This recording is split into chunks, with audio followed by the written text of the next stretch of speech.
कौतुक केलेलं आहे. ते असं म्हणतात की दहशतवाद विरोधी लढ्यात मोदींचा मुत्सद्दीपणाचा करिश्मा दिसला, असं त्यांनी त्या लेखात कौतुक केलं. हे त्यांचं मत आहे, त्यांचं मत आहे. देशाचं मत असेल असं काय मी मानत नाही.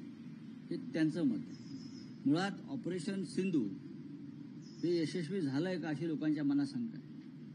दहशतवादाचा पूर्ण बिमोड करण्यासाठी ऑपरेशन सिंदूरची योजना होती. पाकिस्तानचे 4 तुकडे करण्यासाठी ऑपरेशन सिंदूरची योजना होती.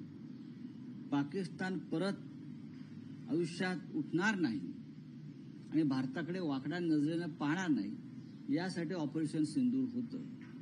आणि आज त्याच पाकिस्तानच्या लष्कर प्रमुखांना अमेरिकेमध्ये त्यांच्या आर्मी डेच्या कार्यक्रमाच्या परेडसाठी विशेष आमंत्रित केलेलं आहे. हे कसलं लक्षण मानायचं?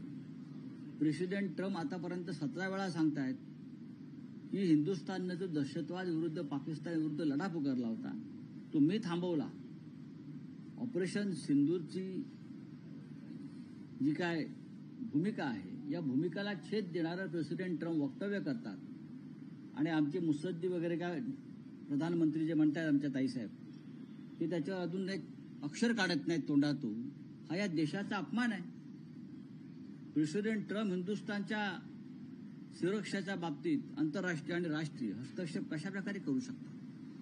अमेरिकेमध्ये एलन मस्क त्यांना जाब विचारतो, त्यांचा एक मंत्री. पण भारतात हस्तक्षेप करून हिंदुस्थानचे प्रधानमंत्री त्यांना जाब विचारत नाही. हे एका कमजोर प्रधानमंत्र्याचं लक्षण आहे.